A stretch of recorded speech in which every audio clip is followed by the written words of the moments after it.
Greetings. I'm just trying to get I'll be starting in a few minutes. How's everyone? Just trying to get my PowerPoint here. Let me see, how do you add this? Oh, here you do. Okay, share screen. Okie dokie. And here it is. Wait a minute, where is it? Share. What do I want to share here? This. I want to start sharing. Oh, where'd it go? All right, wait.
Hi, everyone. Were you guys able to see that?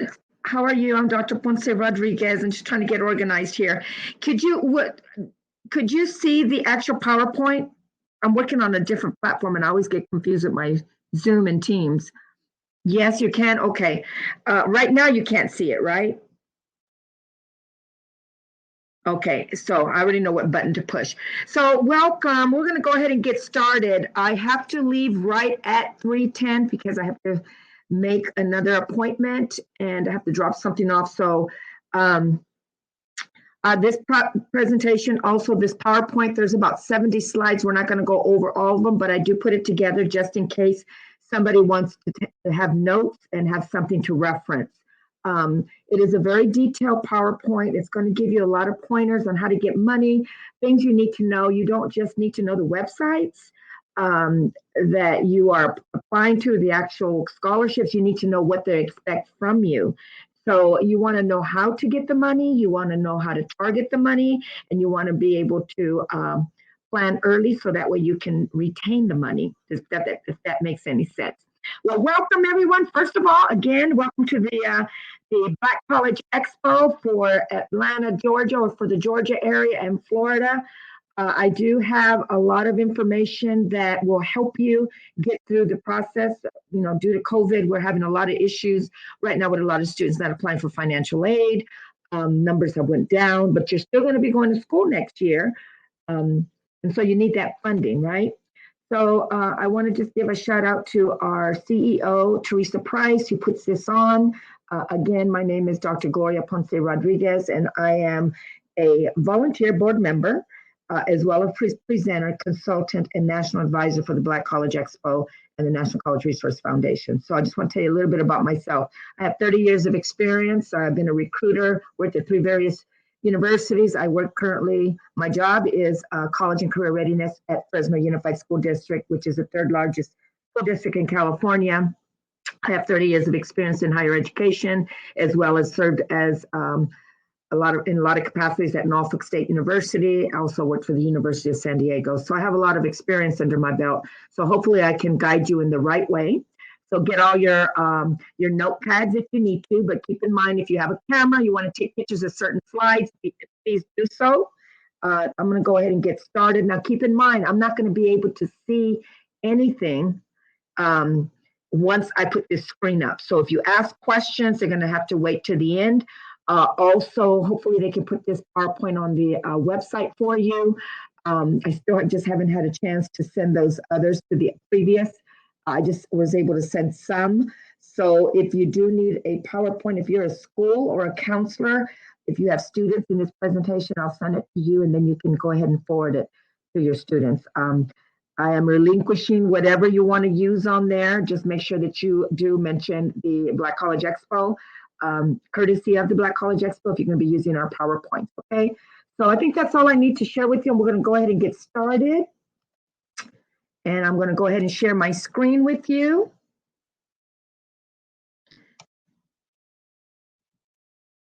Okay, I think I got to hit, excuse me, one more time. Oh my gosh, what happened to, how come it's not doing the same thing? Hold on, you guys, but bear with me. I'm just trying to get this PowerPoint the way I want it. Okay, share again. This screen.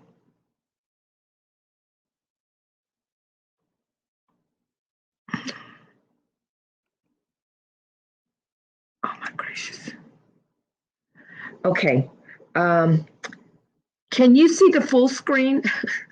I had it the first time. I don't know what's going on here. Could you see the full screen, everyone? If you want to unmute yourself, you can. You can? Okay. Maybe I need to do this. Hold on. Maybe I need to take the second screen also. That will go to here.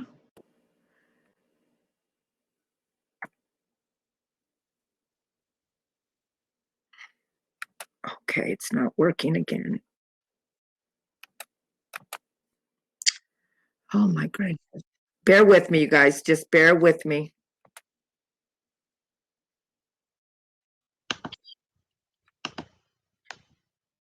Okay, I don't want that one. I want this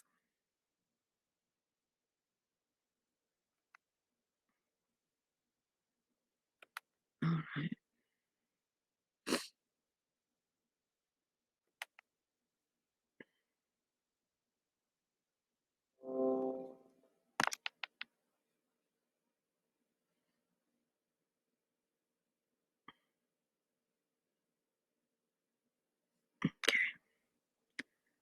I may have to do it this way so that way I don't block everyone here.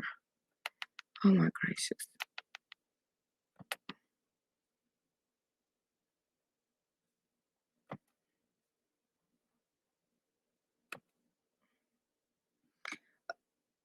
So can someone verbally tell me if you can see the screen?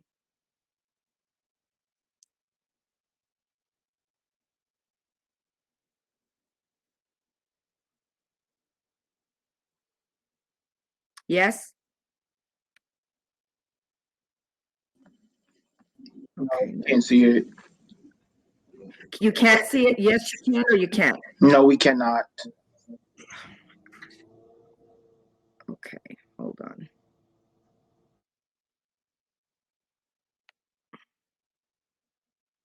Cancel.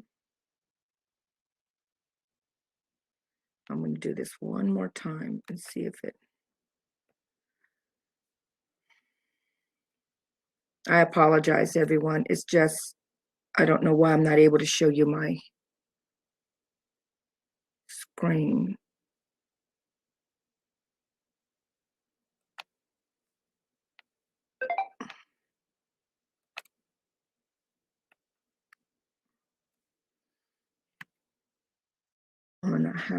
I may have to need some technical support here. I don't know why I'm not able to show it to you. I'm clicking the screen to, maybe I need to do this. No, still doesn't come up. What is going on here? I know. We're going to get it, hopefully. Okay, here it is.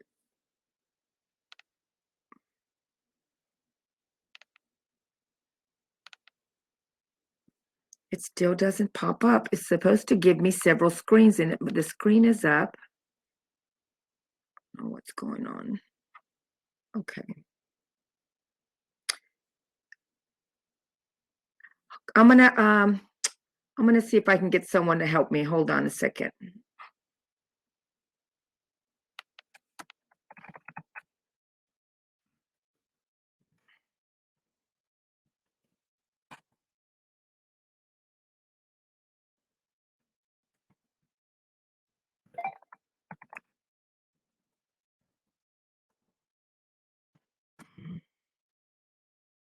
Okay, so maybe.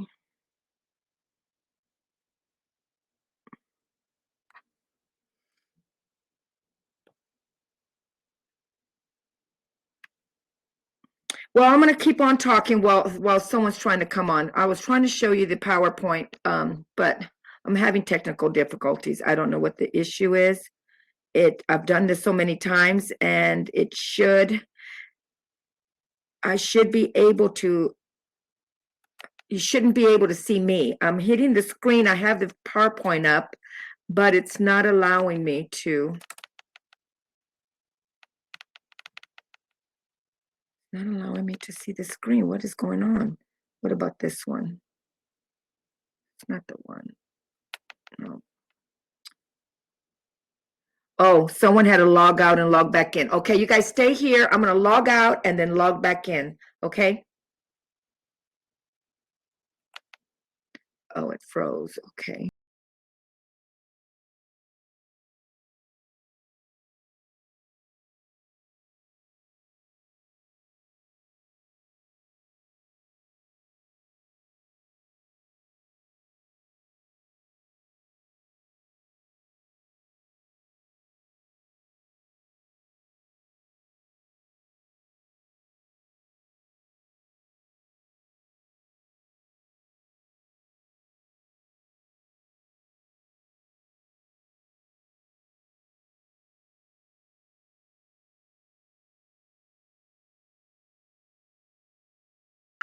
Talking to myself. Okay, do this. Okay, share screen. No, it still doesn't come up. Application window. Here it is. Maybe this one's it. Oh my gosh. Can you guys see it now? Hopefully.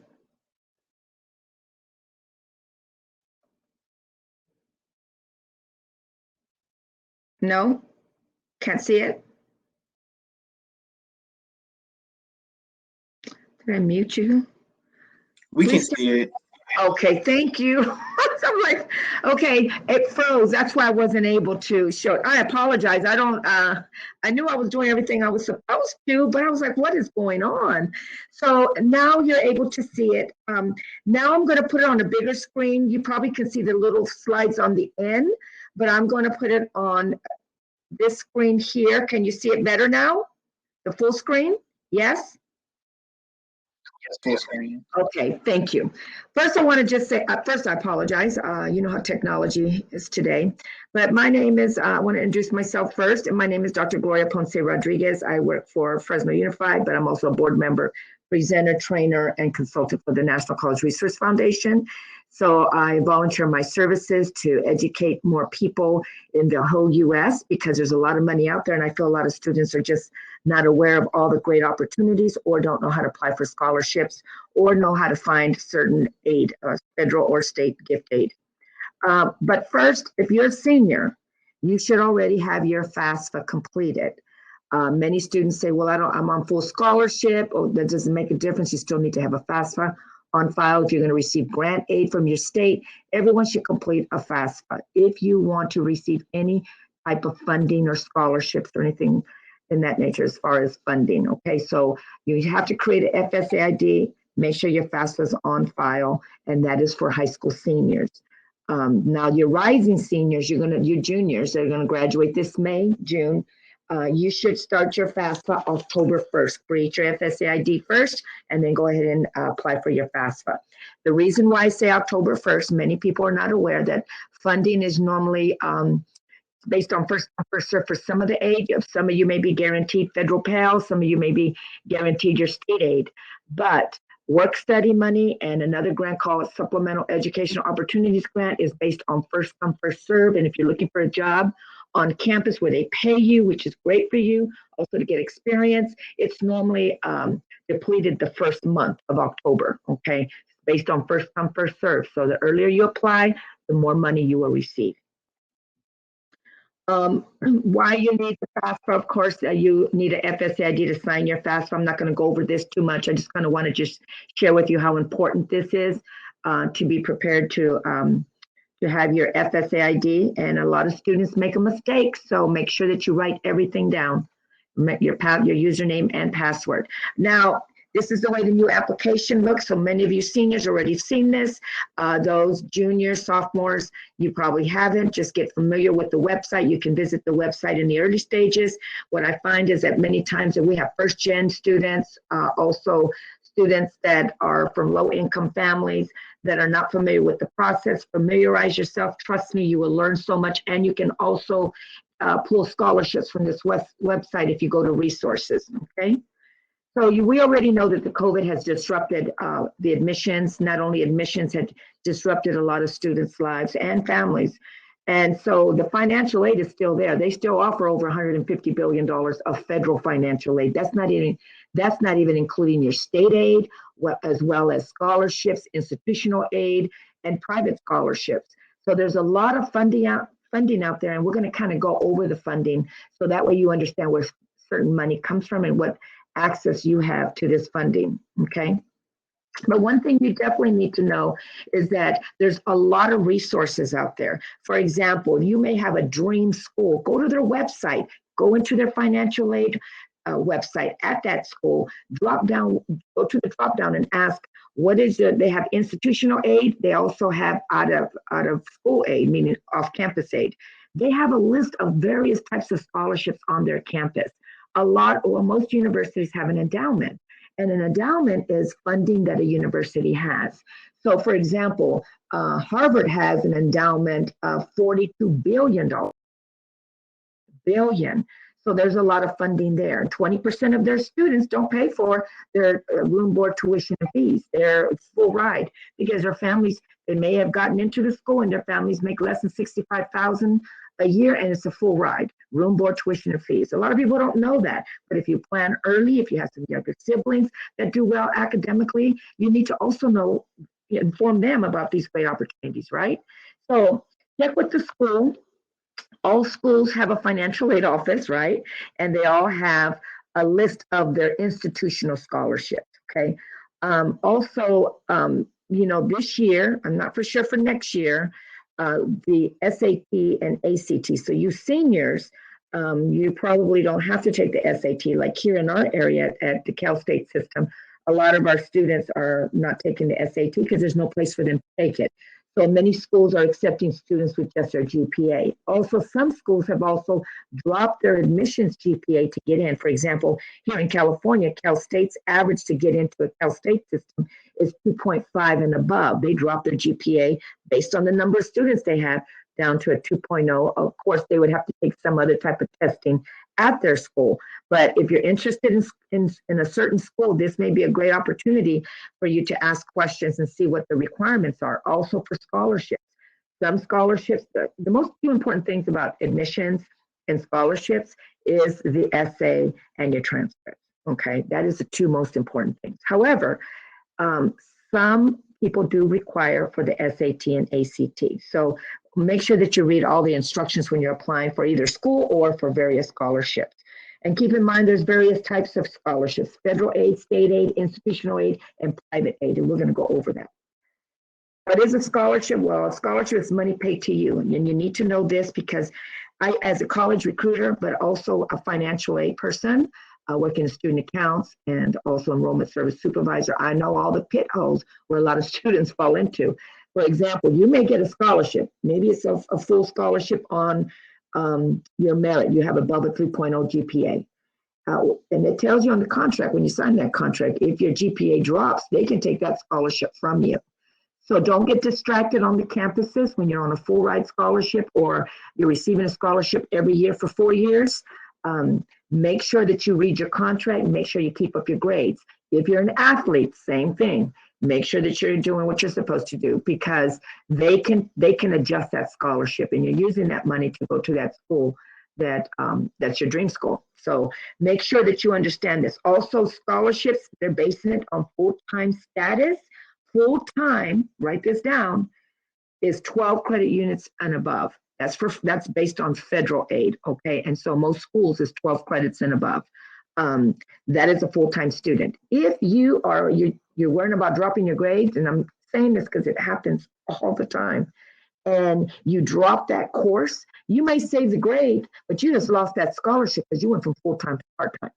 So stay focused, okay? I just want to make sure I just tell you these things because I used to have to send a lot of kids home, and a lot of my students, when I worked in student accounts, had charges on their actual student account because they dropped from full-time to part-time, and they already got their refund, spent it, and then when they drop the course, then the financial aid office has to make some adjustments based on from full-time to part-time. And of course, now they owe money to the university. So please don't fall into that pit hole. Stay focused. When you have this money, especially if you're receiving a full ride scholarships, make sure that you comply with the commitment and the contract you signed, okay? Avoiding scholarship scams. There's a lot of people out there. You don't need them because you pay the money and they're just going to provide you a list or give you some strategies that's already online. There's a lot of resources online. It just takes time. And I tell this to all my students. So no one take it personal, please. But I have to share this. I tell my students, the time you spend on your social media, cut it in half and spend that looking for scholarships. Because at my district, I am the financial literacy person, the FAFSA person, scholarships and specialty schools. So, and I have to say that to my students, because it's very, very important that you understand that. I understand being 17, 18 years old. I know how hard it is, and I know how hard it is to get distracted, but I have to be transparent in sharing this with you because I do not want to hear that students fall through the cracks because no one told them so. And so as a professional, I'm telling you, I'm sure your parents tell you that, but I'm telling you as a professional because I've seen a lot of students have to go home, and I've seen a lot of crying students as well when I went to Norfolk State. And I definitely don't want that to happen to any of the students that I present to. So I'm giving you fair warning. Just avoid the scholarship scams and also stay focused when you're getting scholarships because there's a lot of students that are not applying to scholarships and there's millions and billions of dollars out there. Also, you need to know what is weighted and unweighted. Your GPA. When you're talking to a college recruiter or when you're applying for scholarships, make sure you may have a good GPA. So I have a 3.5 GPA, but the semester before you had a 2.5. Semester before that, you had a 2.8.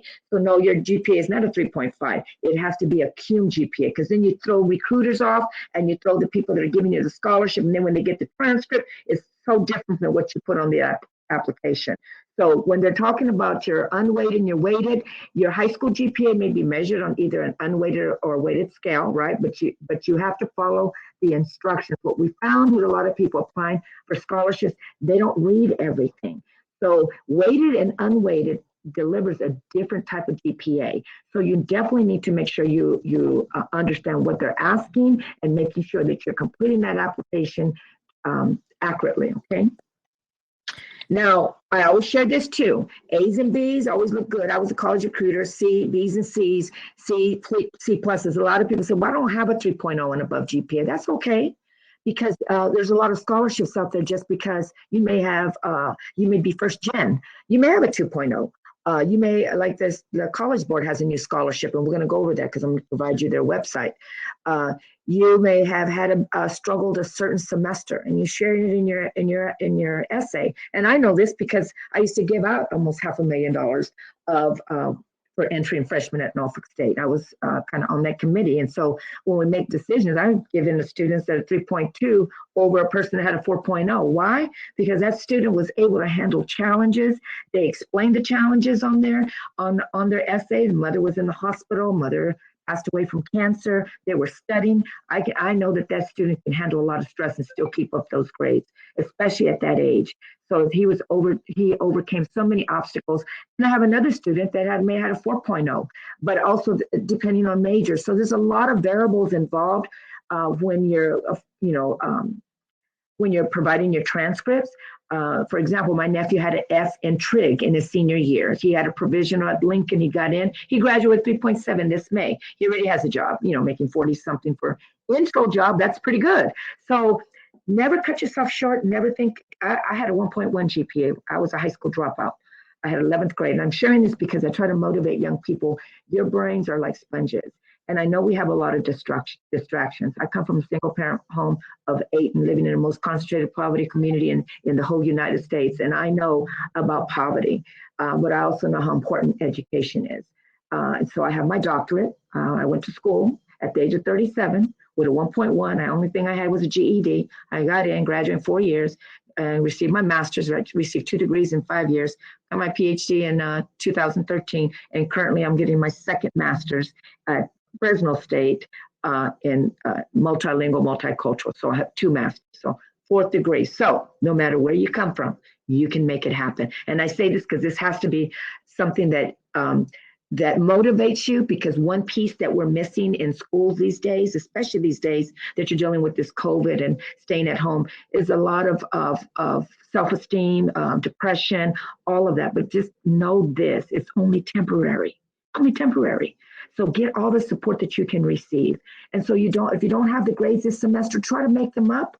Learn as much as you can, and the rest is history, because no matter what, there's scholarships out there, regardless. You don't have to be at the merit, the high achiever. You can have a 2.8, 2.5.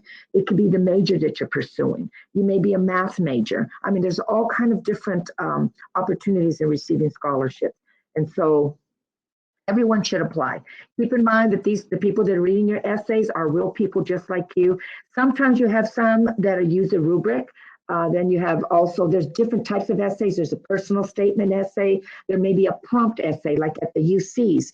The UCs for my students, there's 8 prompt questions, and each question you write an essay up to 350 words. You pick 4 of the 8. So you have a choice of the 8 prompt questions.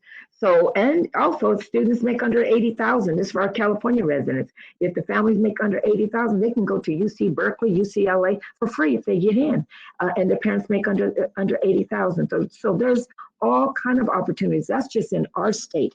I'm going to go over what you have in your state. What kind of opportunities are there as well. So presentation delivery are very important.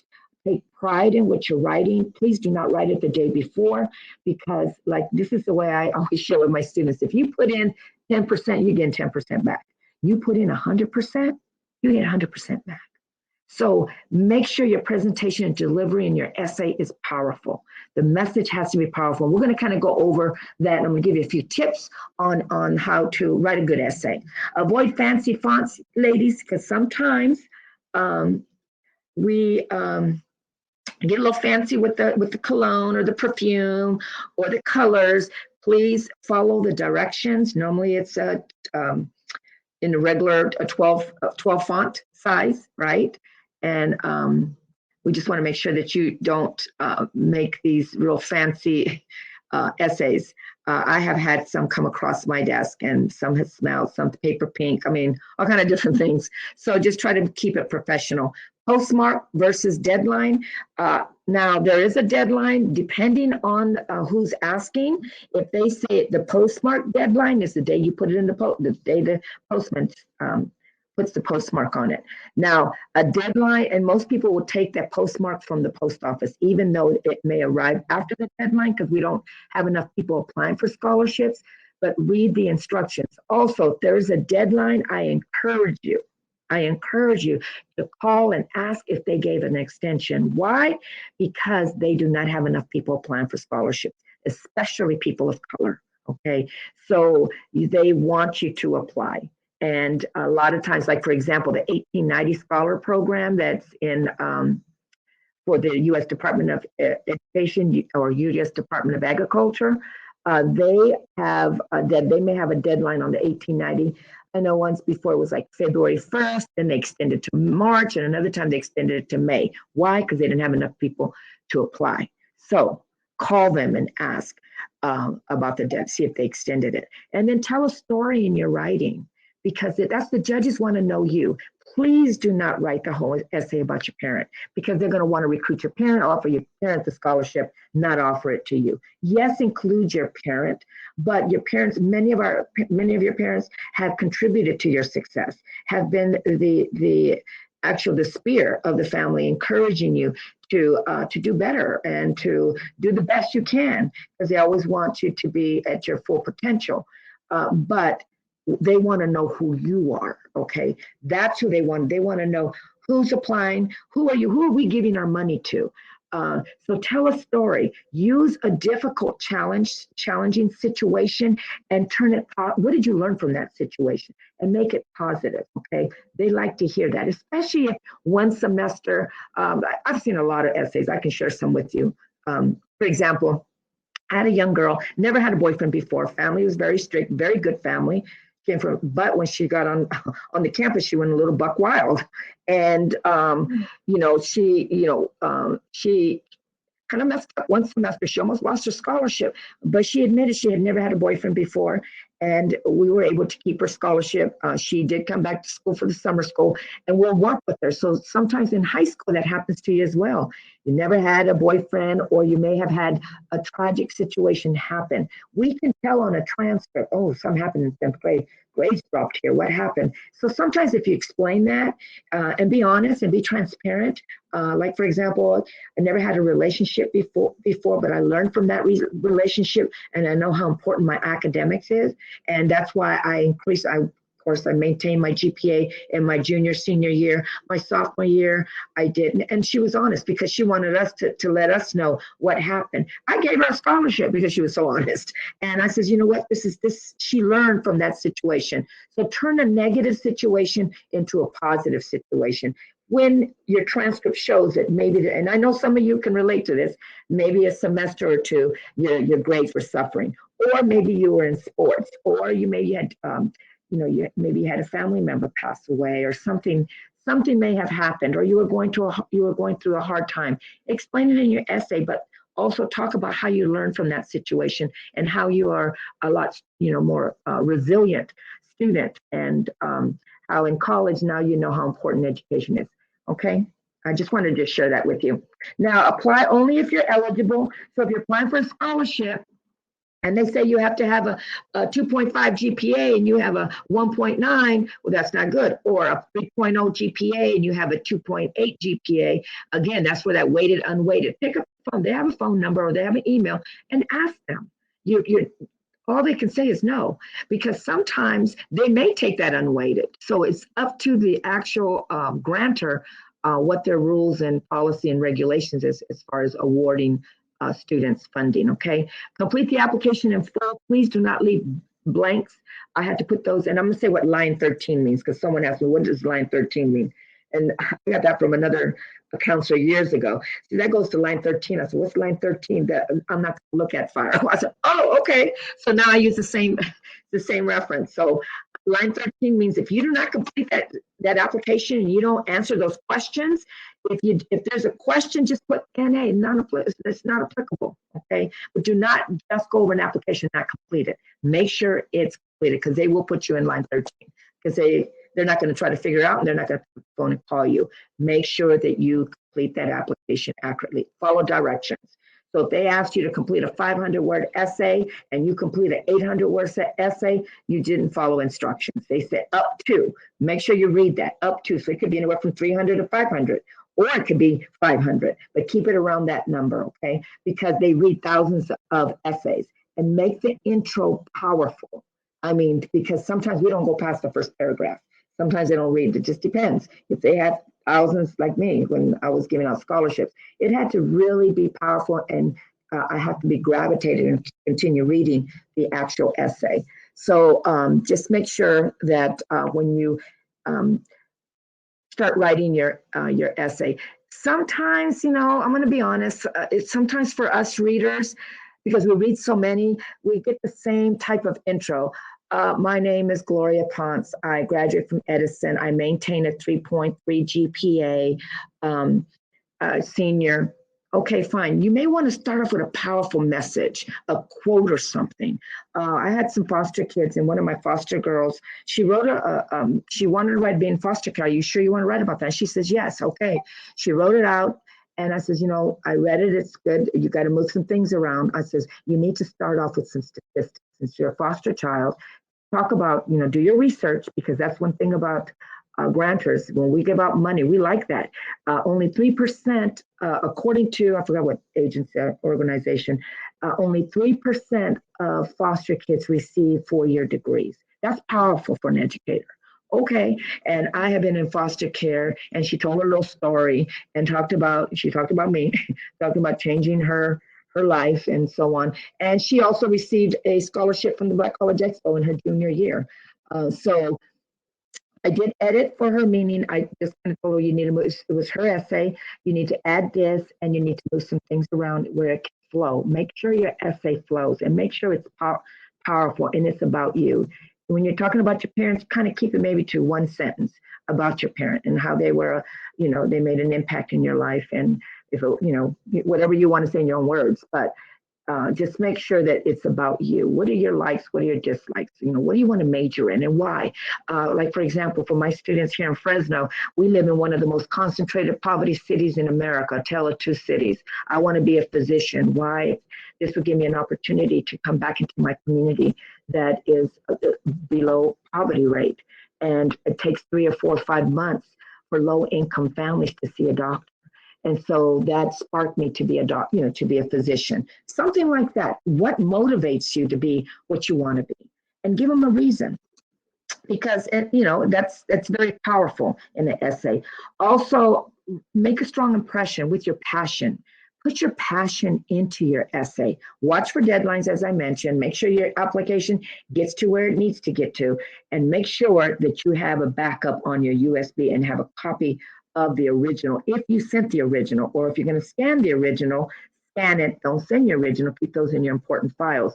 Because what I also found as a college recruiter giving out money, people want their copy of their essays back. And as a state university, we can't give that back to become state property. So no one's going to make a copy for you. Make your copies before you give your original, or keep your original and just make copies, okay? Also have someone to have a backup, and have someone to overlook your essay, someone to edit it. So if you're writing it in your junior year or sophomore year, you're going to keep on editing it. And as you start reading it, you put it down, you come back, you read it again, you're going to start editing it and making it a lot cleaner. And have your parents look at it. But I can tell you this, we know when a parent's writing it or some other professional's writing it. We want to see how high school seniors write. Yes, you got to edit, but we know when you start writing better than professors, then we know someone else wrote it. That also goes to line 13. I've had a lot of my students come back and say, well, who wrote your essay? I said, you wrote this essay? And they said, well, no, I got help from so-and-so. Well, that's probably why, because I feel that, yes, you should have gotten it, but this looks too professional. And when you write better than the professor, what's the point of going to college? You're writing better than they are. So we know when someone else writes it. So be very careful on that, okay? You can have someone edit it, but don't have anyone write it for you. Personal statement essays. Most scholarships require either a personal statement, topic essay, just as I mentioned, or prompt questions. It is very important to start early, as I mentioned. This will give you enough time to revise, revise, and revise. It would also allow you to produce the perfect personal statement. And keep in mind that this PowerPoint, you're going to have access to it, okay? So you don't have to write everything down. But if you want to take a picture of certain slides, you can do so. But I'm gonna have our staff send this out to whomever is interested, okay? Now, also download the planning kit from the capix.com. If you haven't heard of capix.com, they have $11 billion worth of scholarships, and they break the scholarships up by state, by city, by major, by ethnicity, by gender, all kind of scholarships, you know, from merit aid to 2.0 students or first generation students. But the key thing is that you're attempting to go to college. And in your personal statement, tell us about yourself, family, where you're from. Tell us about an academic or extracurricular interest. As I mentioned to you earlier, tell us why and how the scholarship will benefit you. Show your imaginative side of your personality, sensory detail. Use an experience to set the scene in which you will illustrate something about yourself, topic, or situation. Write about something that means a lot to you and support your thoughts with reason and examples. That's very, very important, especially if you're going to want a full ride scholarship and you're going to an Ivy League. Ivy Leagues normally ask about 1,000 to 1,200 now essays. So just depending, okay? So make sure you read, it can be anywhere from 150 to 1,200 or more words in an essay, just depending what that individual or that agency is asking for. Participate in the essay workshop if you can. Check your grammar and ask someone to edit your essay. Okay, now, you guys can still see the screen, right? Everyone's so quiet. Okay, why you need letters of recommendations. It used to be 2 weeks. People still say 2 weeks. I say 6 weeks. Why? Because you got counselors, administrators, they have a busy task and they're already writing for other people. And it allows them enough time to write you a really genuine letter recommendation. As a college recruiter, I can tell which counselor's writing, because they do the same intro for every student. And so that's kind of a turnoff for us college recruiters and also people that are getting scholarships, because they're not making it personal for the student. And why? Because sometimes they're in a rush and they just do their regular intro. But when they have time and you provide them with an educational resume or something about yourself, they also add that into it. And so if you have an educational resume, I recommend that you include that in your request to your teacher or to your counselor or to your school administrator or community person, okay? Now, and then after the 6 weeks, you follow up 2 weeks after you're giving it to them. Let them know you're still interested, because I like when students follow up with me. They're not bothering me. That just keeps me on my toes. I say, oh, I like this. I like the tenacity. And that tells them, that makes me even more wanting to, let me hurry up and get this done, you know. So a minimum of 3 letters recommendation, that is the minimum, but I always tell my students, get at least 9. Why?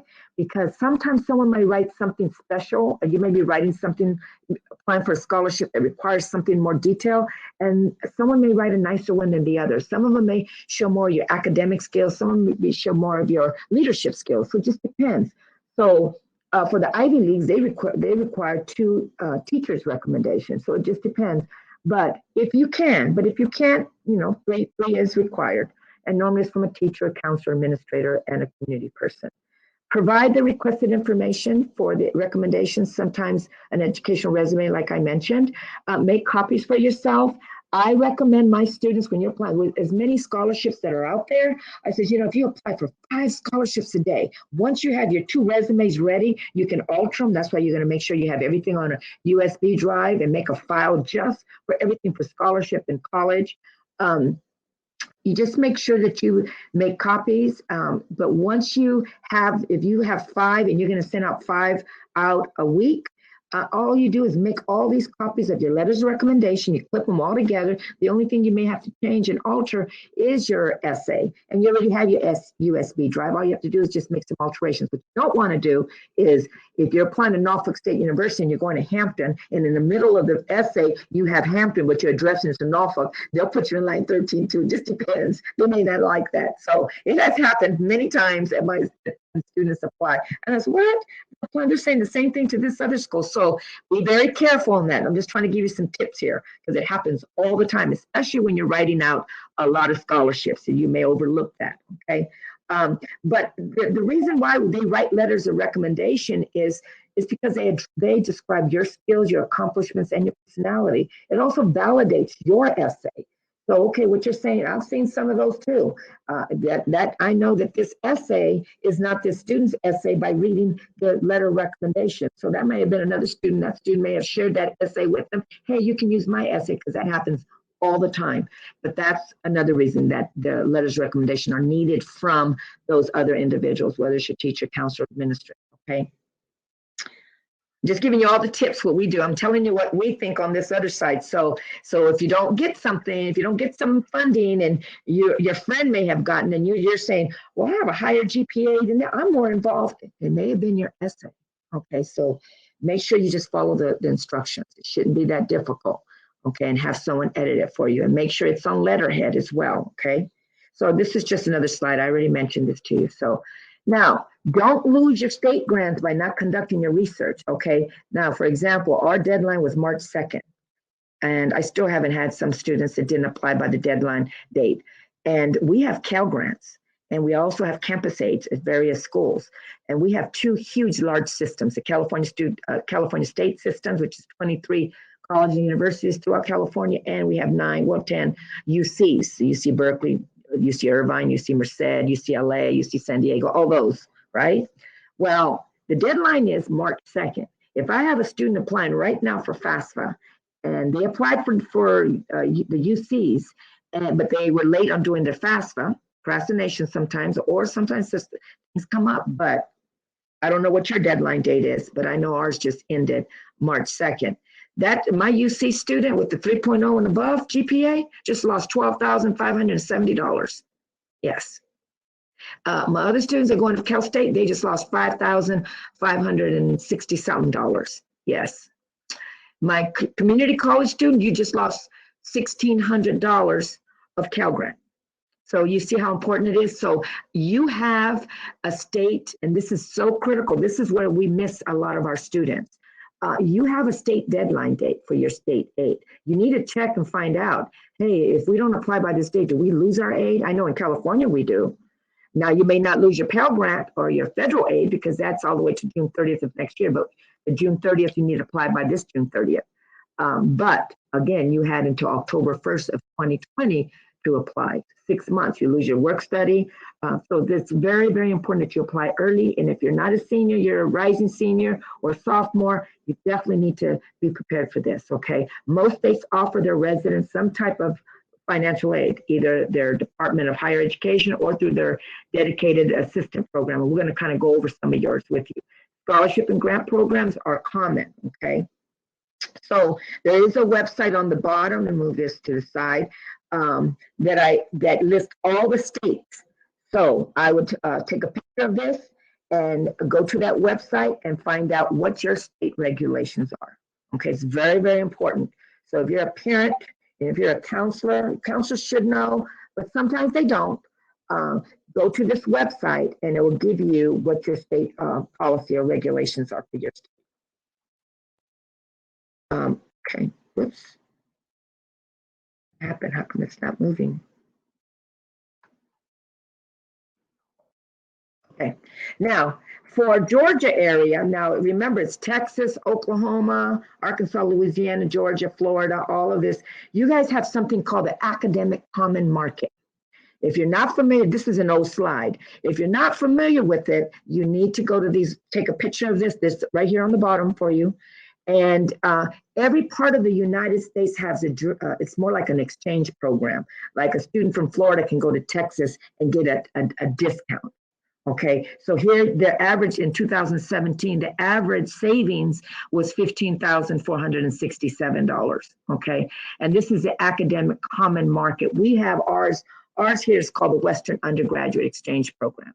So they can receive up to 150% tuition break. So if one of my students wants to go out of state and go to the University of Las Vegas, for example, and they're applying there, they won't pay that 20-something thousand out of state tuition. They're only going to pay for the WUI is going to pay about a little bit over $8,000. Reno's, I think, $8,600. So it's almost the same cost as your state school in your own state. So look into this program. It's in your area. It's an academic common market.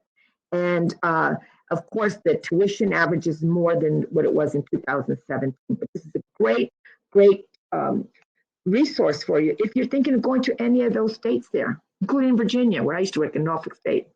So look at that, okay? Now, I broke up just this one, so because Florida has their own as well, and I just didn't go into their state, but Georgia as well has scholarships like this, but I broke it down to show you how it works and where the money comes from. 150 to 180 billion dollars. Pell Grant is grant money, and that's for low-income families or for families that are also receiving cash aid from their county. They get $63.45 if you're a zero EFC. That's $6,345. And if you're Pell eligible, you're also eligible for SEOG, Supplemental Opportunities Grant, and that's anywhere from $200 to $4,000 based on need. But you have to be Pell eligible. So that's all free grant money. Then work study, of course, I always recommend my students say yes on the FAFSA. Why? Because they'll word you work study, you can get a job on campus because you want to have some kind of experience, and a better place to work is on campus, and just make a little change there to help you. It's your money, or maybe you need it to pay the rest of your student account for the university. And then you have a teach plan. What if you want to be a teacher?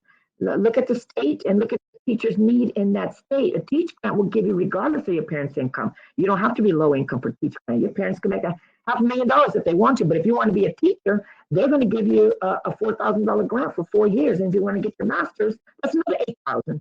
So a lot of people don't know this aid.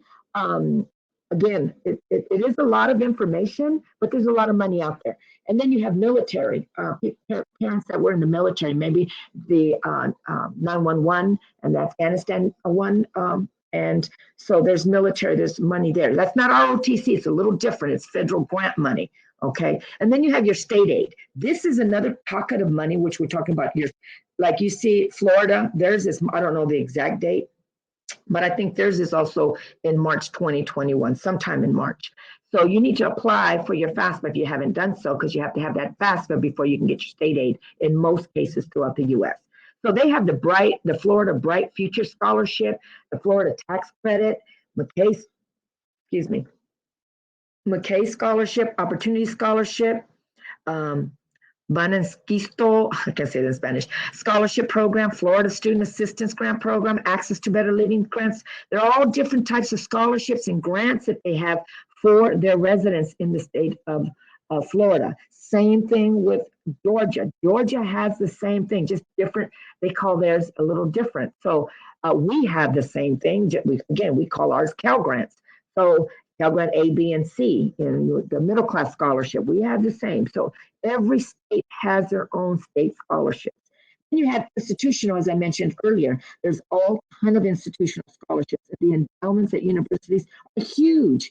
But you need to find out what's there. If you don't know, you don't apply, then you'll never receive it. You need to know the money's there. Then you have military, the ROTC. Then you have jobs, not only work study jobs, but there's also departmental jobs. They pay a little bit more, or you work in the department, and that's good experience for you. Then need blind, need base, which we're going to go over that as well.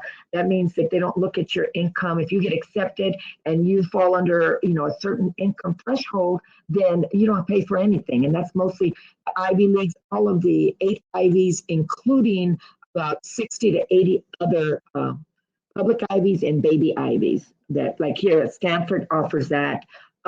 You have Vassar up in New York. I mean, there's all kind of schools. Strathmore, a whole bunch of schools that offer the need blind, need based. And then merit aid. They may be saying, well, we make too much money. We make $150,000 and we're not going to get any type of aid. Well, that's not necessarily true because they may not be looking at just the income. They're looking at the smartest and the brightest with the 4.0s and the AP courses. And so that's why they're giving you the smart aid. So let me rephrase that. I wouldn't say smartest. I would say with the highest GPA because that's not necessarily true because I feel I'm smart and I had a 1.1 GPA. So, and I no one can deliver this information the way I do in detail. And that's because I mastered it. And that's what it's all about is learning. Okay. So let me rephrase that because that is not true. But merit aid is for students with normally above a 3.0 GPA. Okay. So then you have private.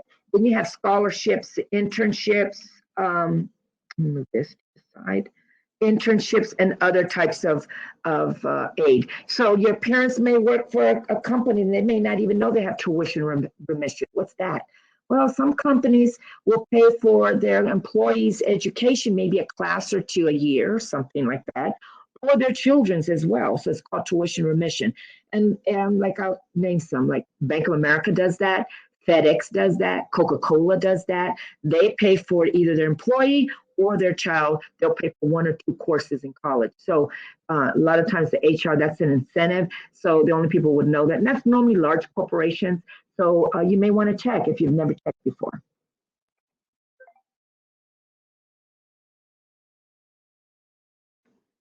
Okay, come on, move over. There we go.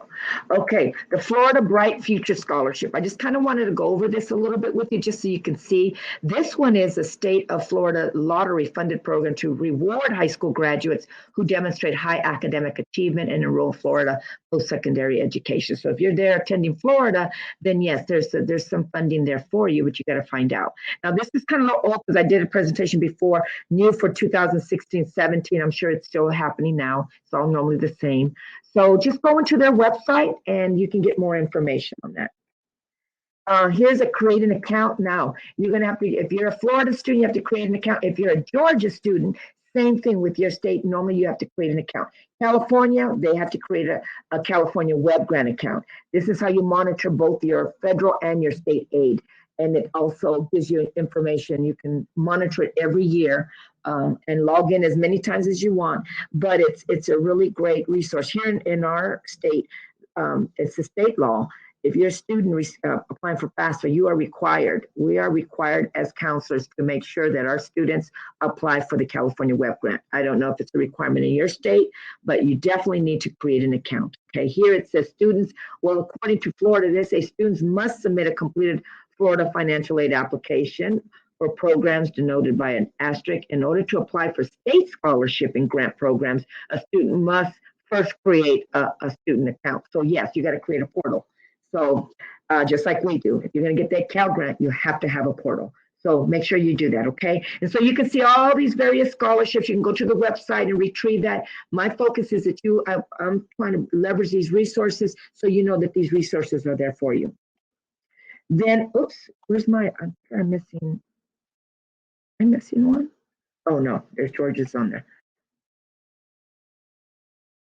Make sure. Okay, now we're going to talk about the Ivy Leagues. All 8 Ivy Leagues will require standardized testing for admissions for the 21-22. Will not, okay?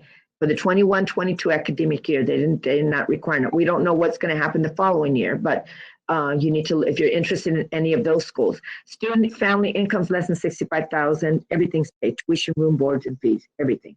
These schools are highly competitive. There's also some other fly-in programs. I don't know if you know that, but they have fly-in programs, not just at the Ivies, at various other prestigious schools.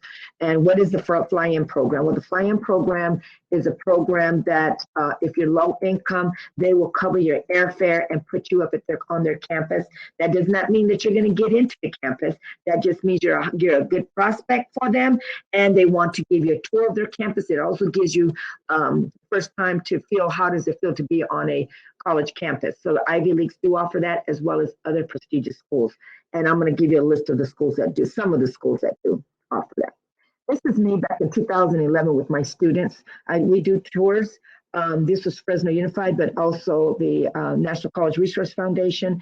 I lead a tour in the summer. I don't know if we're going to be doing that one this summer either, so maybe I'll put a hold on that for the COVID. For me, I'm still kind of, I'm a diabetic, so I kind of have to be very careful, and I'm 60, I'll be 64 pretty soon, so I got to definitely be careful, but I definitely do the tours. Many of my kids have gone to the Ivies and the HBCUs when we do the tours. But these schools here, all of these schools offer also some kind of scholarship or support, like the UCs. As you can see, UCs of California, but for California residents only. If you make less than $80,000, basically you get everything. You get your tuition and fees paid by the Blue and Gold Scholarship, and your Cal Grant will cover your room and board, which is $12,500 something, and they give you other additional scholarships. So every state is a little different. So, but basically they're all aligned doing the same thing. They just may have a different type of way that they deliver their scholarships. These are tuition waivers. What does that mean? The same thing with the Ivies, as I mentioned. These are the 8 on the left, and these I'm just named a few baby Ivies that are considered prestigious and are aligned by having the same rigor, same standards. It's just that there's only 8 Ivies, and that's never going to change. Bates College, that's where what Robert Kennedy went to school, and a lot of the Kennedy kids go there.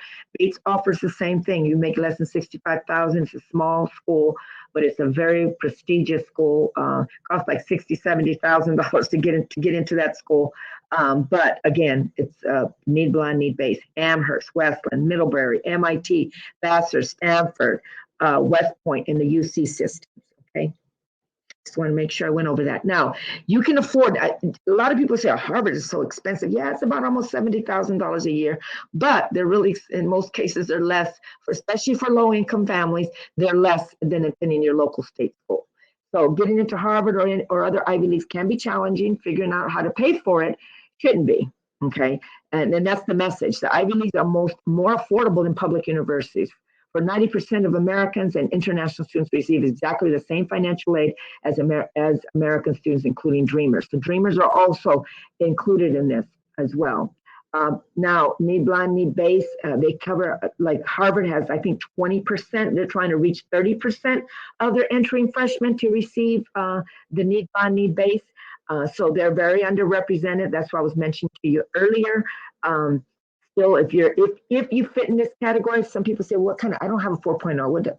Not necessarily. I ask when I go to the tours, I say, well, what's your GPA? I said every year, just so my students can hear, what is your GPA requirement? They look at me and say, we don't have a requirement. We admit students on the holistic approach. You may play an instrument. You may have some other type of abilities, talents. You may be an athlete.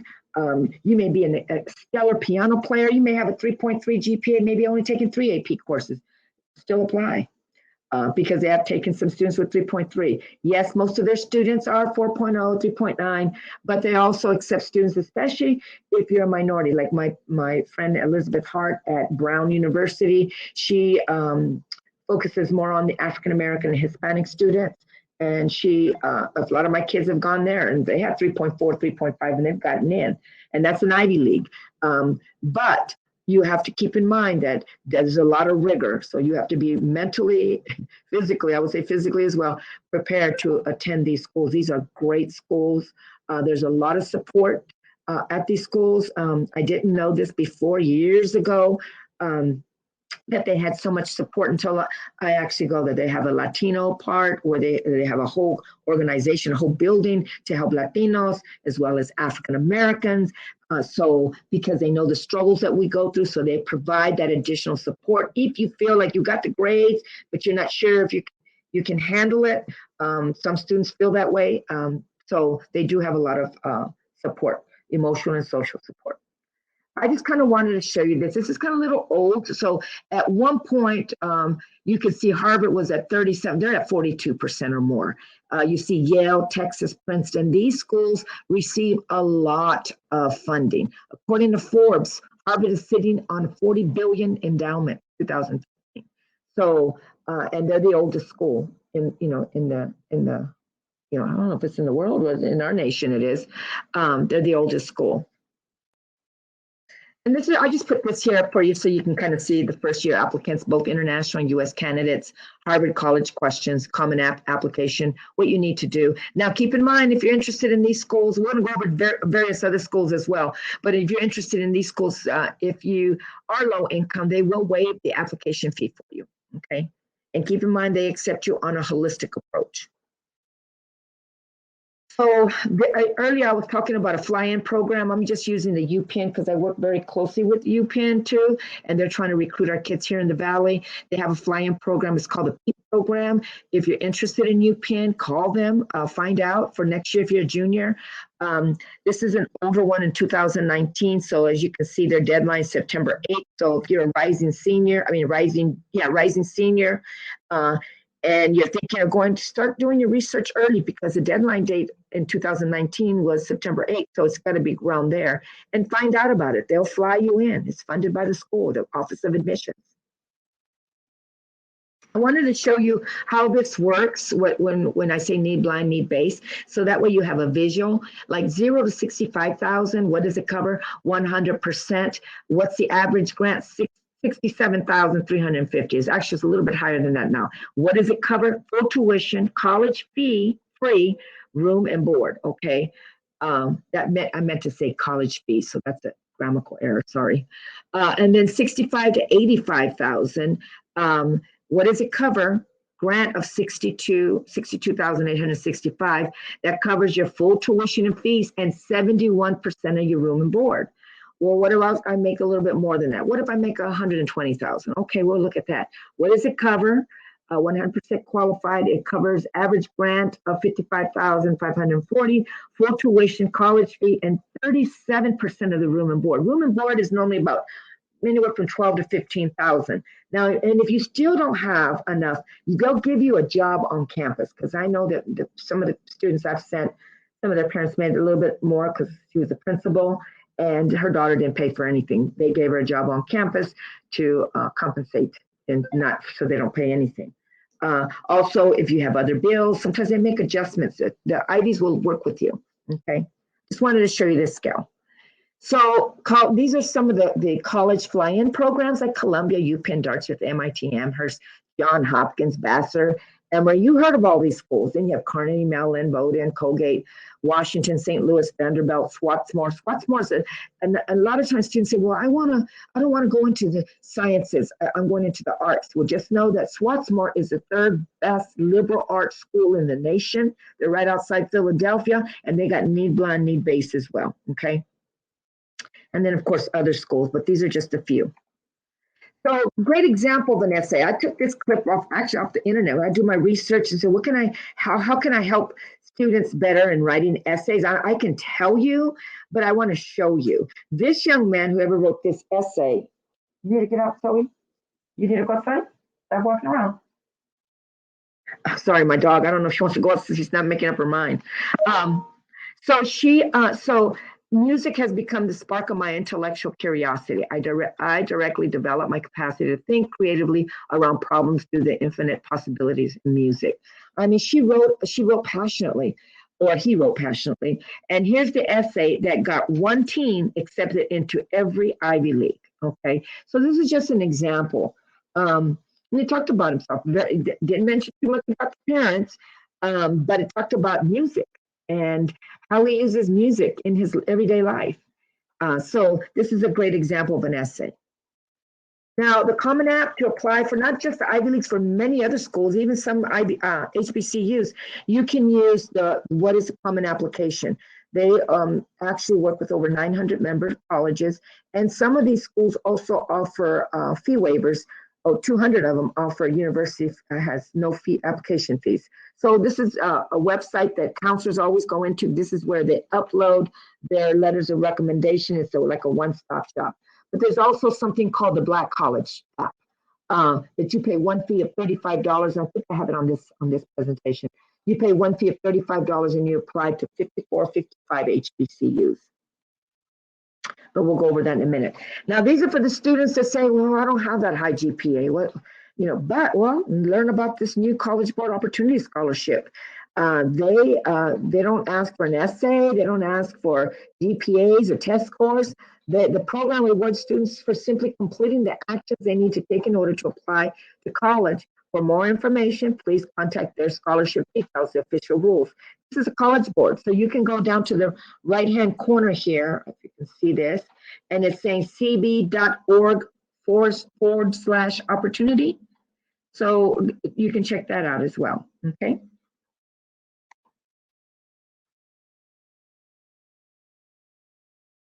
Okay, come on. I don't know why it does that. Where'd it go? He said it freezes up. I hope it didn't freeze up on me.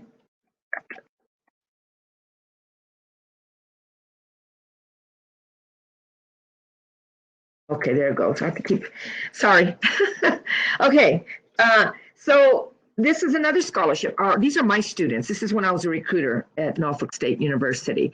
And so, of course, Norfolk is the hub of the military worldwide, Navy, Marines, Air Force, and Army. And so I was sitting down, so I took a picture of a couple of my students that were graduating.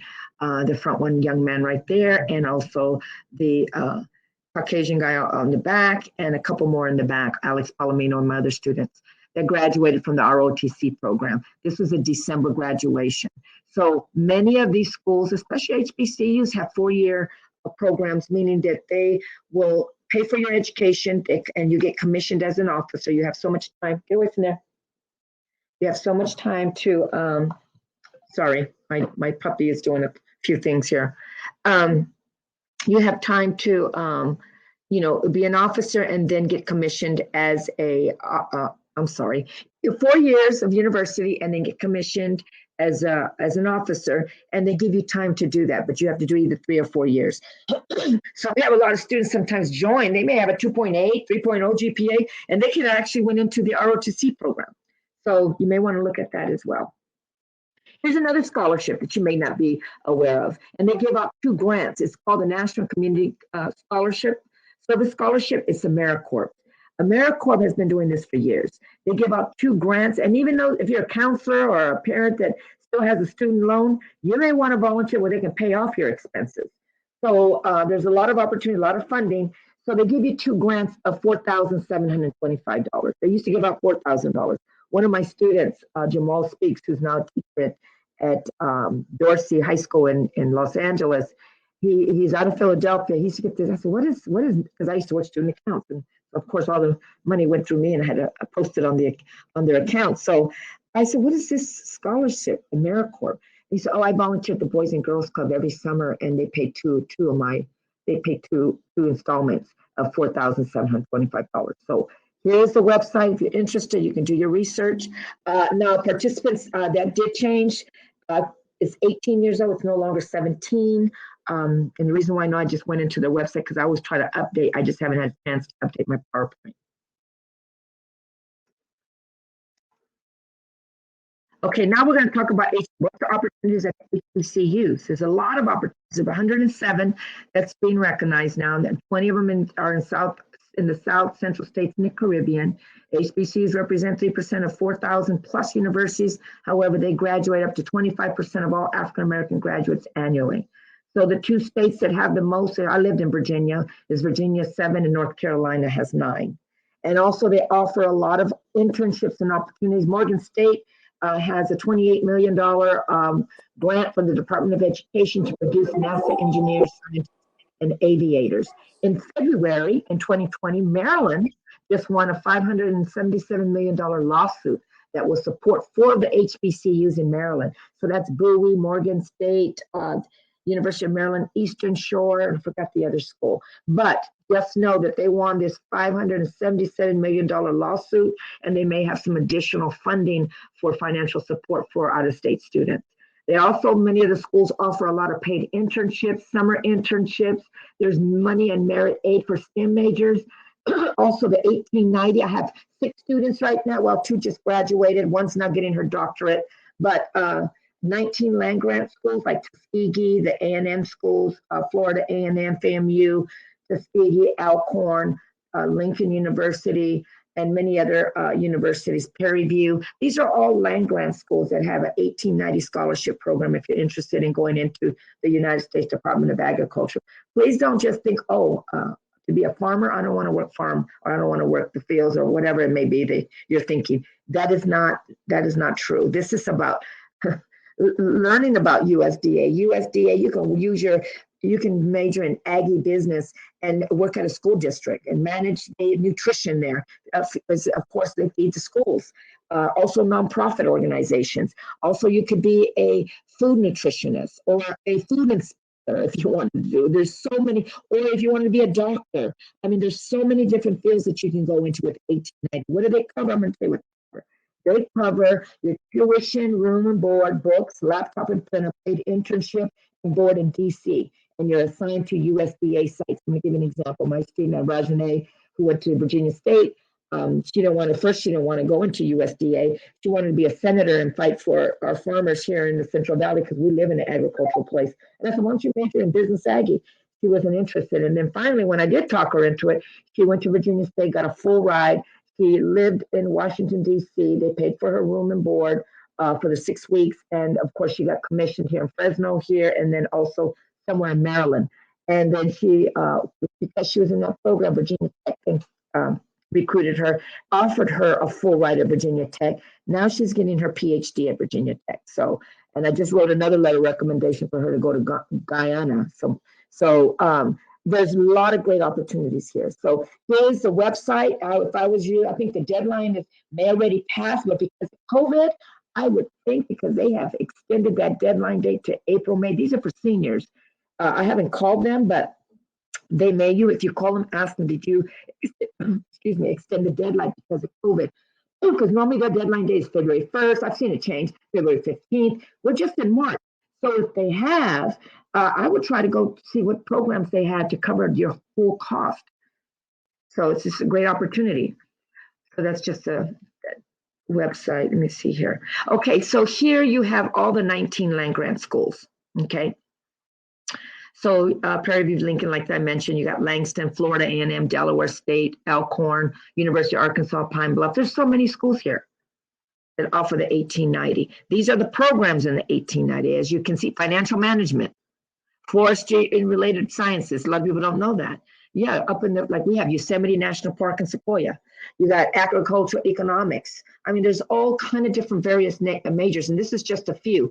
I put the website on the bottom to give you more detailed, okay? So there's other related, you can be a vet, medicine, computer science, non-medical biological sciences. I mean, there's different majors that you can pursue if you meet their deadline. I think they have to have 3.2 GPA and above and a certain SAT and a lot of community service and leadership. But if you have all of that, then you have a great, my students use this. I have Victoria Parker, who's going to be graduating this year from Prairie View. My other student, Ariane, she graduated from Prairie View, and then she went to Purdue. She just graduated this December. I can go on and on and on and tell you about my students in this 1890 program. It's an excellent program, really, especially if your families make a lot of money and they don't get all that kind of financial support. This may be another venue for you to pursue. Or another avenue, rather. Now, also Thurgood Marshall offers scholarships. This is my student, believe it or not. We went to school together. Remember, I was an older student. I went to school at the age of 37. But he is the executive VP for business development at Thurgood Marshall, okay? So I would recommend you go to Thurgood Marshall and see what kind of scholarship they have there. Also, HBCUs have medical programs. And I'm gonna share, if you're interested in pre-med, I'm gonna share a couple of secrets that a lot of people don't know about. So these are all of the pre-med programs. I would recommend that you talk to them and see which schools. You got some HBCUs here today that funnel into these universities. Howard University, Xavier, Meharry Medical School, Morehouse, Charles Drew. These are all medical schools at historically Black colleges. However, you have other colleges that partner with med schools, like my school. I'm going to use my school because I was a recruiter. I was the Denemis, the science STEM recruiter for Norfolk State when I was a recruiter. So here you have it's a program with Eastern Virginia Medical School. Those of you that have never heard of Eastern Virginia Medical School, it's a very prestigious medical school there. That's where the first test tube baby was born. But she's about 40. She's probably about 40-something years old. Her name is Elizabeth. That's in vitro fertilization. It's also the university that does all the research on cloning and things of that nature. So they do a lot of research, but they also have a medical school there that is a partnership with both Old Dominion University and Norfolk State University.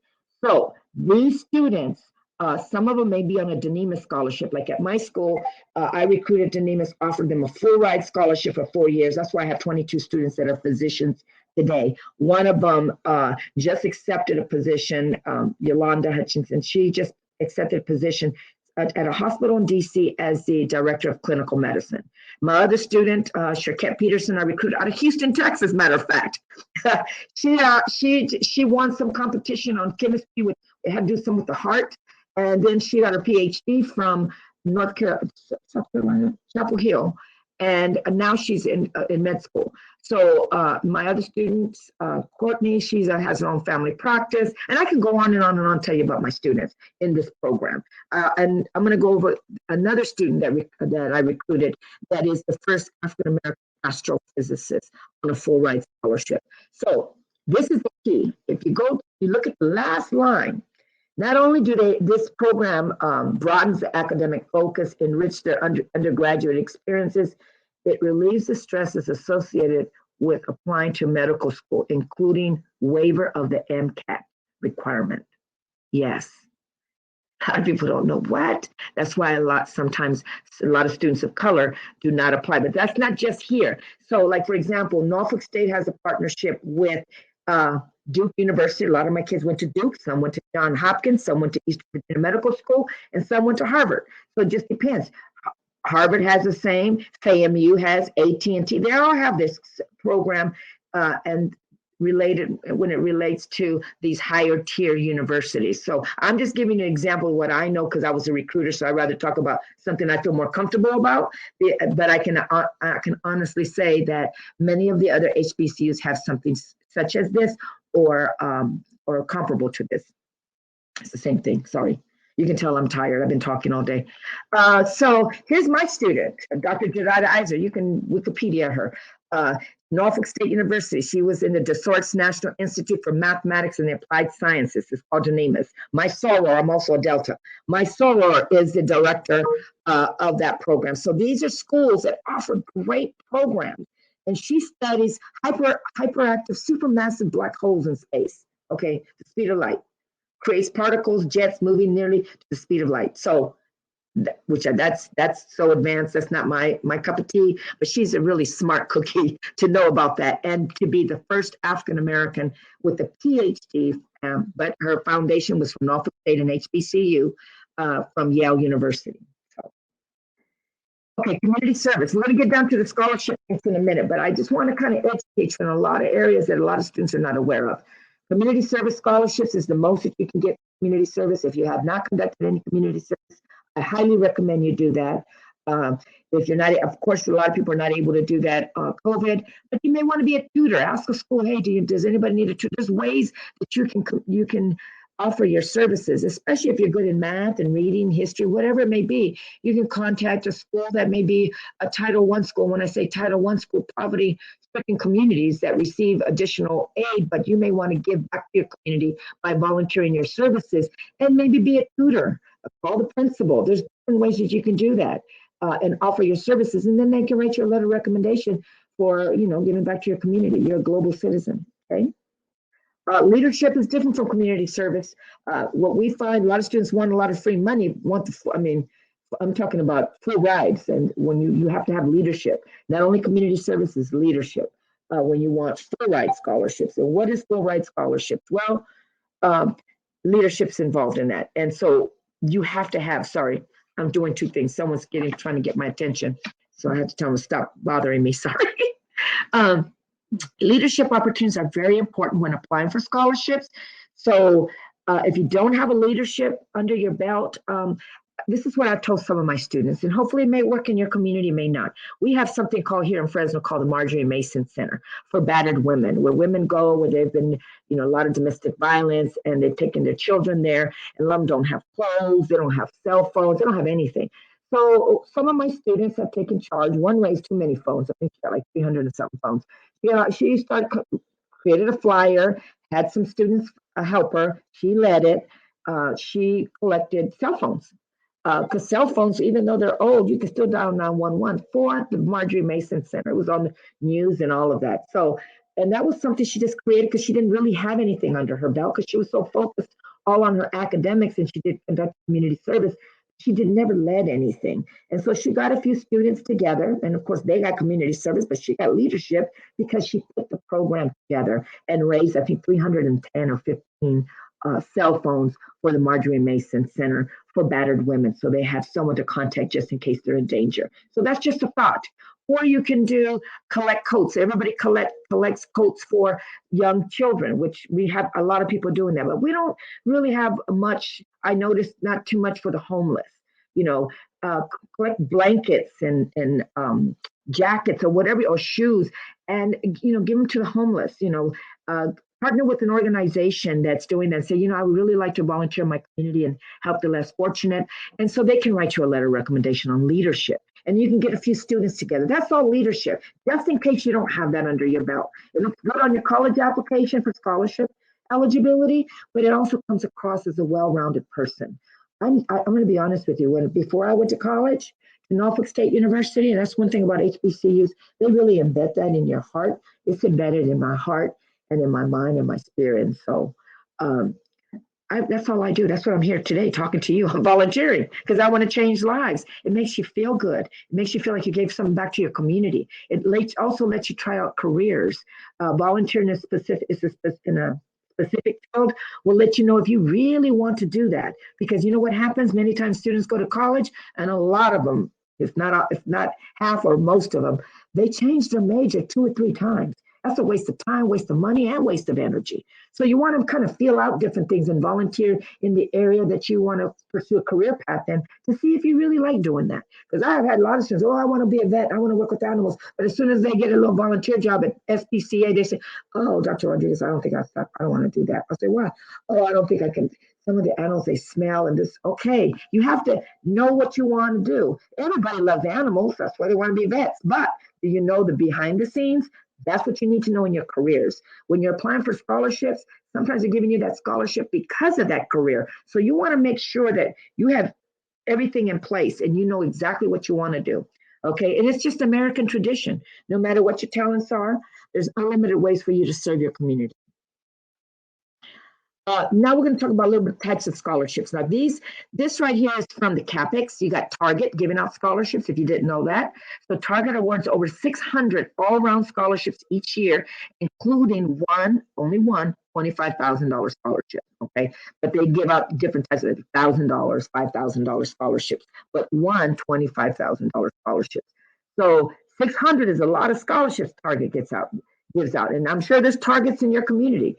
So apply early. Presidential Freedom Scholarships. Each high school in the country may sponsor up to 2 students, juniors or seniors, to receive a $1,000 scholarship in recognition of outstanding leadership and service to their community. If you know you're doing this, you may want to go tap your principal on the shoulder and say, hey, would you consider me? You know, and then the Bonner Scholarships Program. There's all kinds. This is just a couple. There's hundreds on that website. You just have to go to the website.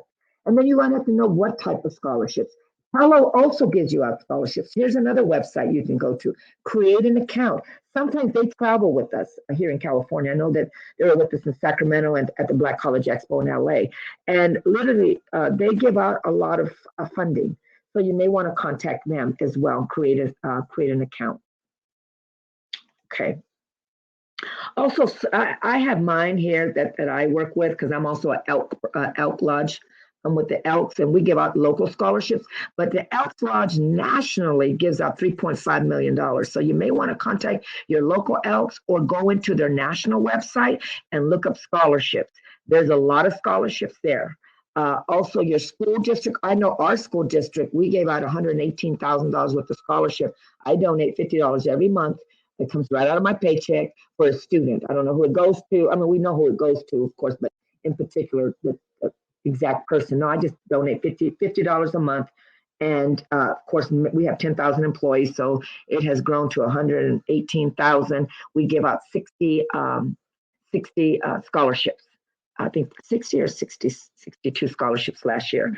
And then, of course, in California, we have the American Mexican Associations for Educators. There's all kind of organizations in your community and in your city. You need to find out who they are. They're local. For example, here we also the PG&E, Pacific Gas and Electric. They give out a lot of scholarships out for our students. And then my sorority, check out the sororities and fraternities in your area. We give out scholarships as well. We even have a recognition ceremony, and we give out scholarships. And the Black College Expo, if you didn't know about this, hopefully some of you here applied for the scholarships that they give out for the Black College Expo. But check with your counselor, and most schools have a website. I put my website here because I'm building my website.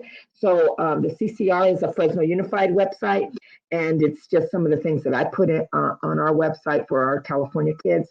So if you're a large district, I'm sure they got a college and career readiness department. If they don't, then you should contact your high school counselor, okay?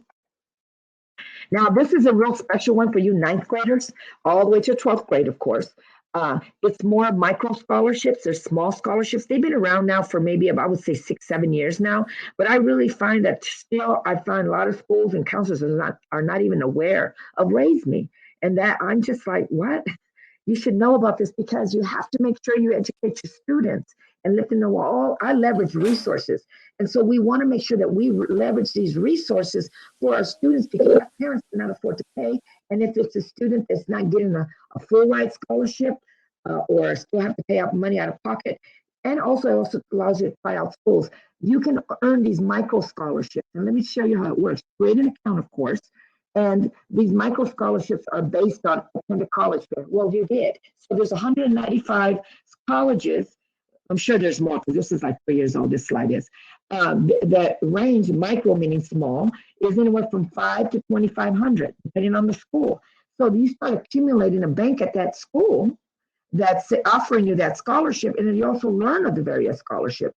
And they have some very nice universities that you probably heard of, like Arizona State University, Kentucky University, all kind of universities. So attend a college or unique event or attend a summer program. As you can see to the right, it says 10 to 4,500 for the summer program, only 96 schools. And then you'll click into the 96 and it'll tell you which schools offer it. Then you start actually banking at that school. I had one student that earned $177,000 at Edison. He ended up going to Grand Canyon University in Arizona. Why? Because she ended up, out of that 177, she ended up earning $32,000 or $42,000, and her other aid covered everything. So she ended up going free, but she had all of these micro scholarships because all of these different titles that you see, like complete a FAFSA, get a good grade in a course, they start giving her scholarships. I wish they had this when I was a college recruiter, because the likelihood of that student staying at my college and university, because they already been exposed to all of these great opportunities and are learning and becoming more knowledgeable on how to navigate the college pipeline, then my students, some of my students probably would have done better and been better prepared. Here, I would recommend you take a picture of this if you can, because it has CAPEX, it has all these other websites on here for you. Oh, take a picture of it so you can see CAPEX. Oh, this one right here, tuition funding sources, 7 million scholarships worth $41 billion. Create an account there. That's my number one. CAPEX is my number two. I recommend that you create an account there, okay? My Scoli, they charge a little bit, but a lot of students do get money from that website. I don't like really promoting anything that's going to charge you, but it's a monetary fee, but still, they do give out good scholarships as well. Also, the Ed College Navigator, I recommend you, if you're looking for a certain major in a certain state, that will narrow down everything for you. It's a really good resource for you. Here are other scholarship websites that I would take a picture of. Okay. Now, even if you see Congressional Hispanic Caucus Institute, keep in mind that they have, when they're promoting, it says minority scholarship, so it's open to minorities. And also UNCF, Little Africa Hispanic Fund, if they receive federal dollar, if any of these organizations receive federal dollar, even though you may not be Hispanic and it may have a Hispanic name, you still can apply. They can't turn you away because they can also lose their federal funding. Okay, so a lot of people don't know that either. So for example, UNCF, I used to be the VP here in Fresno in our charter here for the United Negro College Fund for 10 years. I had to make a choice between UNCF and Teresa Price's organization. So I chose this one because I reach more people by the masses. But I can tell you this, we've given out on a national level, given out scholarships to Hispanics. We cannot turn them away because they receive federal dollars. Same thing for African Americans or Asians or whoever want to apply for a Hispanic scholarship. It may say Hispanic fund, but if they receive federal dollar from the federal government, it has to be open to everybody, if that makes any sense. Okay, so hopefully you apply, because some of them also say minority. So don't let the word confuse you. Go in deeper detail, look at the scholarship and see what it says on there. So then that way you can apply for those scholarships as well. Dreamers, also, I always push this for our dreamers. There's a lot of opportunities for dreamers. Also the HBCUs, like Benedict College, they have some DACA students there. So this is a mobile website. This is for dreamers all around the whole US. So this is a great website for you that you can use. Here's another website that has mega list of scholarships that you should apply to. I just added this actual slide not too long ago. So here, take a picture of that. It's a long website. But if you go to colleges of distinction, go there and then of course follow their search, and then you can find their scholarships, like financial aid and scholarships. This is a great website for you as well. I created this for our district because that's what I do. I create resources for our families and try to support our families. And so most places have something, but I kind of detail mine a little different. So it does have the chart, the schools, you list your schools. This is what we're finding with a lot of students. They apply to one school, they get accepted, and then they don't have enough money to pay for it. That's why it's so important to list more than one school on your FAFSA. You can list up to 10. And what you do is you're going to tally all of your colleges and then all of your financial aid. Remember that every school will award different except for Pell. Pell is always going to stay the same if you're eligible for Pell. But institutional aid, because there's a lot of campus aid, and on your FAFSA, if your parents do not have a degree and you're saying your parents are high school graduates, that allows states to know that you're first generation. And so they have sometimes money for first-gen students at the college level. Okay? See how this is behind the scenes stuff. So that's why it's so important to complete that application. So if you live with your parent, please don't put, and they put your parents' education level, you say unknown, or you're not sure, or you may say, because sometimes students want to feel like their parents have a degree and they don't, and they'll put that they have a bachelor's, or and I find out that, well, they don't. Why did you put that? No, we need to put high school because that's going to make you first generation. So there may be some extra funding for you that you don't want to lose out. You got to be very transparent when you're reading this application. It's going to benefit you. Don't put something that is not true. So make sure that you complete that correctly, okay? Now keep in mind, you also, not only, we find this is a big issue. I volunteered this summer for our district, and I was not aware how many kids are still lost. They said, well, I already created when I applied. No, that's not that portal. That was your admissions. But when they accepted you, every university is going to send you an email, and they're going to send you a link to create an account. It's not the same account that you created when you applied. Please note that. They create the account so that way it opens up, this portal will open up to the financial aid and any other student service that you need to know about, and also emails from the president or things that are going on or scholarships or whatever it may be you need to contact for. They have to have a portal. I have students say, well, this school didn't, well, I applied for it, but I didn't put it on my FAFSA. Number one, well, of course that, and they didn't create a portal. So this student was not, the school that they wanted to attend did not send them anything. Was because you didn't list them on the FAFSA. Number one, you got accepted, but that's it. And you didn't create a portal. You got to create a portal so the financial aid office can respond to you. And if you need to fill out verifications or they need any additional information from you, you need to respond. This is very critical, students. This piece, we can talk about admissions, we can talk about scholarships, but if you don't have that portal in place where the financial aid office or any other office can communicate with you, then you're setting yourself up for failure. and we don't want you to do that. So make sure you read everything. Okay, school institutional aid, we already know there's a lot of money. I mentioned that to you before. Again, here's the website for you. I know this is a lot, we're almost done. Private and foundations, I already talked about private and foundation scholarships. There's a lot of funding there. There's nonprofit, civic organizations, employers, and professional organizations that give out money. All you do is type it up. Go to Google. What are my local scholarships in Atlanta, Georgia for African Americans? And you'll be surprised. Who offers community residents college scholarships? Type it up. You'll be surprised how many Kiwanis Club, Elks Lodge. I mean, you find all these offering all these scholarships. And I am so like with students so savvy on computers and the internet, I have to literally tell the students to search it. I said, well, you search for everything else. You can't search for this. And they said, well, I never knew that, Dr. Rodriguez. I never knew I could do that. Well, that's why. And that's why it's so important for me to mention it, because you wouldn't know, because most students are first gen and their parents don't really know what the process is. So Google it, okay? This does not apply to you guys. This is for my students here. So I'm going to go right through it. Now, earning a band scholarship, there's a lot of scholarships for band. Okay, so if you feel that you're a great musician or you can sing and you're thinking of one of these HBCUs or any other school, you may want to set up an audition, okay, or create a tape of yourself and send it to the school, okay? Presidential scholarships, Board of Visitors, all universities have this. Some community colleges, but most universities. And these types of scholarships are made available to exceptionally able post-secondary students. So you may be a liberal arts student, but you may be that, because sometimes they have 40 or 50 students that they offer that presidential or Board of Visitors, whatever they name it. Sometimes it's a very prestigious name, of course, presidential, Board of Visitors, governors, or deans.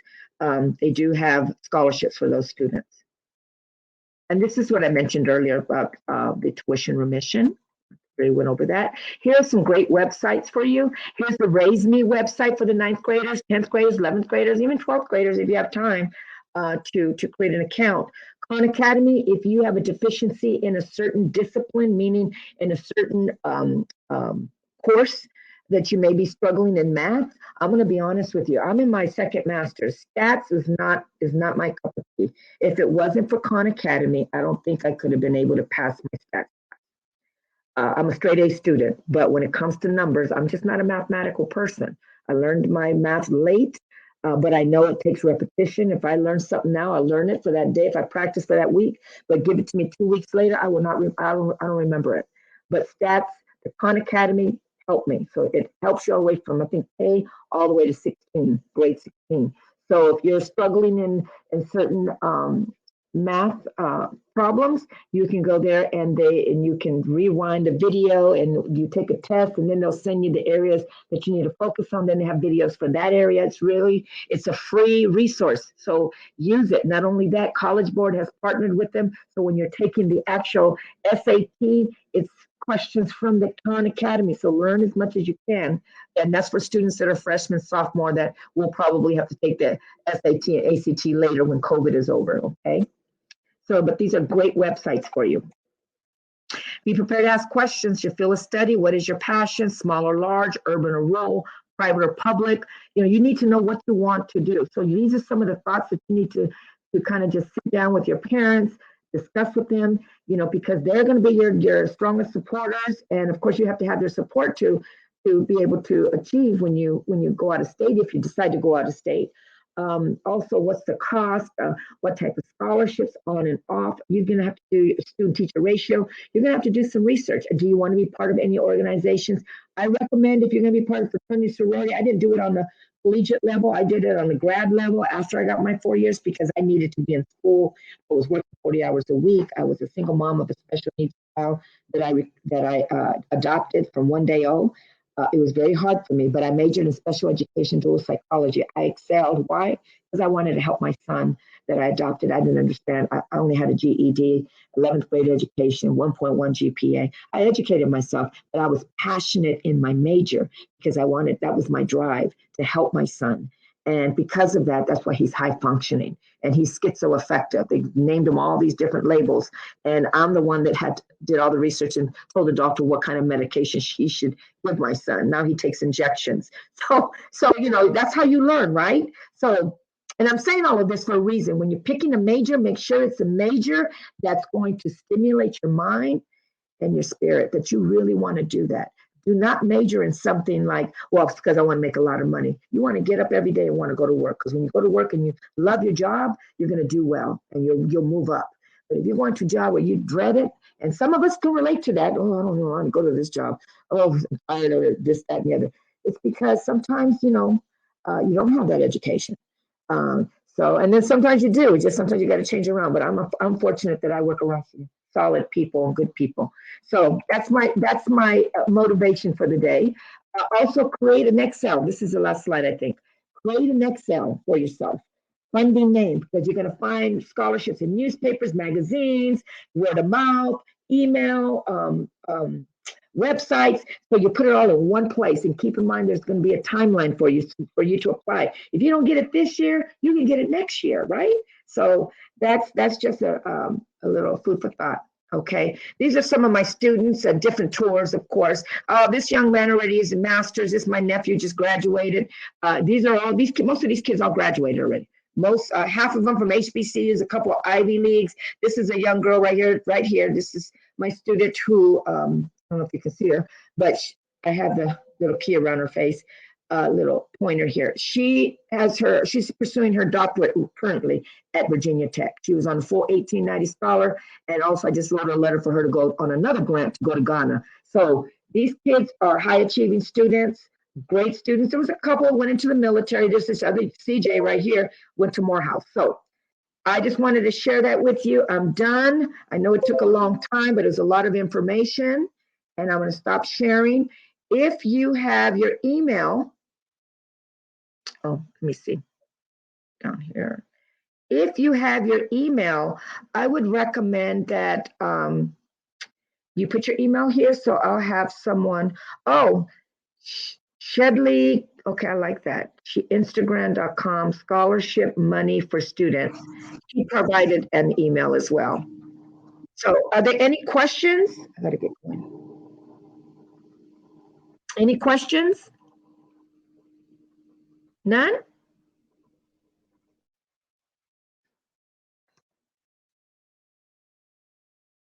Oh, someone asked me questions for grad school. Let me start answering your questions. There are some funding for grad school. A lot of times it's a university. Like I just didn't have time because I'm always working. But I know that a couple of students applied for the grad schools at my school that I'm attending right now, Fresno State. And they were saying that a lot of grad students don't apply for the scholarships that are institutional. Remember, I was talking about endowments. You need to talk to your university, the school that you're interested in, ask them for scholarships. And also, if you're going to be a teacher, I know there's a Teach Grant that gives you $8,000. But there is money out there, but not as much as entering freshmen, though. Any other questions? Let me see. Can you share the link to the slides? Yes, I will. Hey, Dr. Yes. Hi. Hi there. Is there a way that you can, I'm joining you from Texas on behalf of my son here in Houston. Is there a way that you can share your PowerPoint? Yeah. Do me a favor. It's just, I'm already late, but you know what? I'm probably not going to make it. So I'll just drop it off in their mailbox. Give me your email on the chat. Let me see if anybody gave. I put it in there, but it's Chanel, CHY. CHY. LL. CHYLL. CHYN as in Nancy. Okay. ELL. Hollis, HOLLIS. 05 @gmail.com.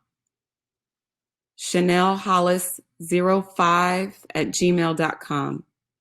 And if anybody else wants to put their email and type it in, because we'll have our staff look over the emails, I'll send it to them, and then they can go ahead and send this PowerPoint to you. But I'll send yours today. Thank you very much. Thank you. Okay, I appreciate all that information. There's a lot of information, but that's why she puts me late, because I I said, I can go through and scan through it real fast, but I think that's what you get from a lot of people. And sometimes we just kind of need to go a little deeper for our kids. And I'll be writing my book in May. Oh, well, that's what I'm getting my my husband master's. said, great job, Sarah. Oh, well, thanks, Sarah. Yeah, it's so important that we deliver different to our kids, especially our urban kids, because you can't just give them the surface. You have to go in a little deeper so they have a better picture, so how to prepare, and also parents to be aware of these are some of the challenges that we're dealing with, but we don't want your child to fall into this pit hole. And multilingual, multicultural, that's the degree I'm getting, is to work with different populations because the culture is different as well and how you communicate. You can't just have sessions at school. Sometimes you may have to go into the home like I do sometimes with some of my parents that may not have car transportation, may have 3 or 4 other children, but not able to make the events because they don't have anyone to babysit. So sometimes I need that parent's signature for the FSAID on the FAFSA. I just go and take my computer and have them sign. Sometimes you just have to do that to make it work for families and for the students especially. So, anybody else? Thank you, Sarah. Anybody? So just want to look at.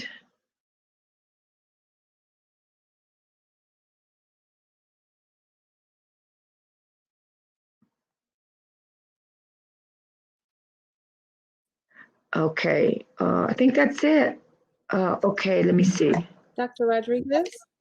Yes. What's the best way for us to get in contact with you? Well, I'm not a contact. Remember, I'll tell you. I do work. I volunteer. So I don't get. I have 5,000 seniors. I have 73,000 students. I'm one administrator that oversees all the counselors. I'm a trainer. Gotcha. But if you do need services, we do the Black College Expo. We have a paid staff that actually works with them, but if it's a question you have right now, I can help you and I can send you. You can email me, but just don't get on me if I don't get back to you in 24 hours or something like that. No, I wanted to get the slides. If I had any follow-up, going through it a little bit slower, I might be able to just kind of follow up and ask some questions. Okay, I can answer your question. Do you have a question? You're going in and out, so I'm hearing bits and pieces. It was really about the 1890 programs that's for the HBCUs. What was the website for those? Well, I'll Google it right now for you. Let me see. I just type up 1890 USDA 1890, and the actual application is online. Okay. Here it is, and January 31st. Let me just kind of I don't know if I can. 1890. It tells you all the schools, the goal, the majors, the award. They changed their website. Let me look at the 2021 1890 scholarship application, and it's here.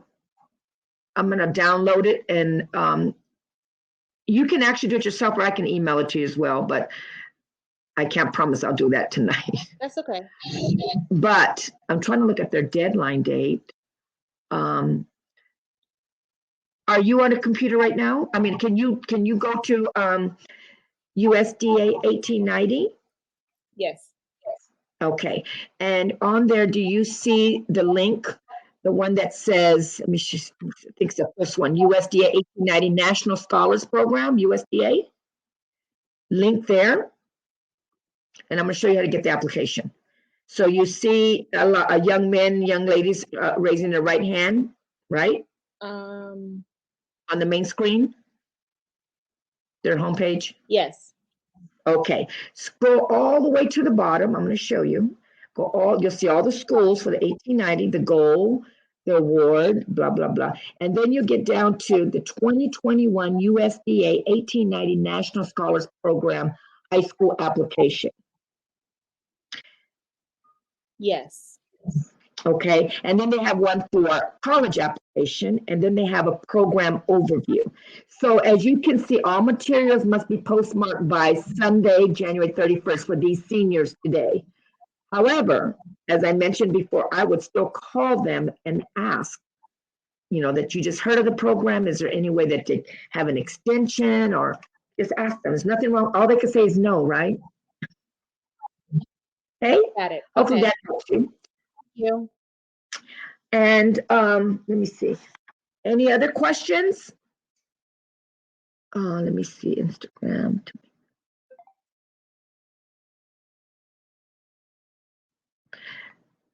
Just reading this. Okay, I do have a few emails on here that I'm going to. So if there's, I'm just writing emails. So if you're putting your email in, I will email you not only this PowerPoint, but I'll email you a couple of other resources. If you want, I can also include the 1890 and an example of a resume, an educational resume to help you. Gmail. Otherwise, I'm done. Okay. So okay, thank you everyone for coming. I think we're done now. I would recommend you go into the college fair and see what other schools, what the schools are offering. A lot of schools, first, I guess they have accepting some students on the spot. Okay, let me see.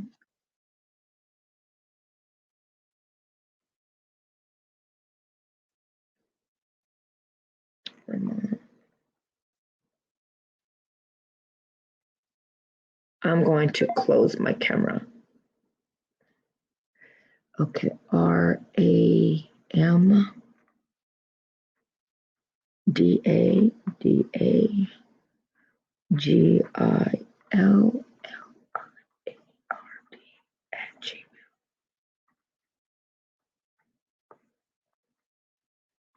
and then Erica.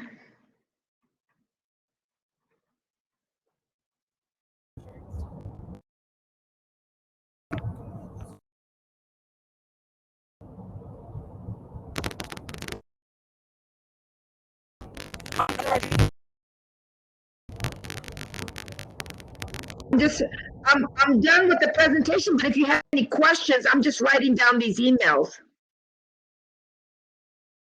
Do you have questions? Yeah. Are Okay, there I'm any listening. I'm just writing. Yes. Are Are there any any downsides? Okay. Are there any downsides to Are there any what? the Say that Common one App? more time because you're phasing out a little bit. You're choppy a little bit. Are there any downsides to You mean using the Common the App? Black Common App or the other Common App? Which one?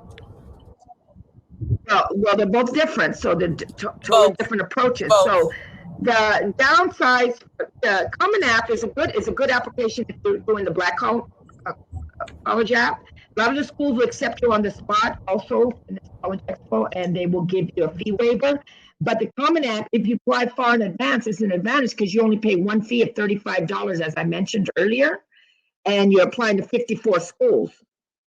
So it's getting that information to the schools because they have a partnership, and you only pay one fee of $35.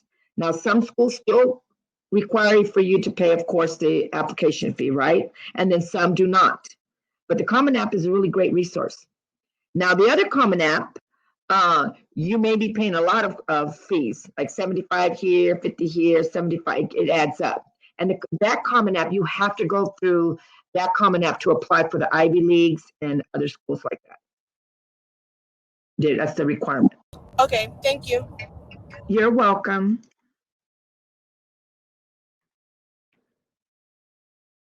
Erica Lane.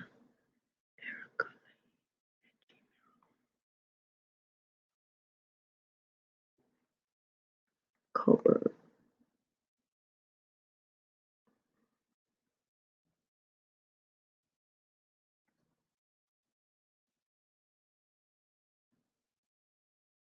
Miss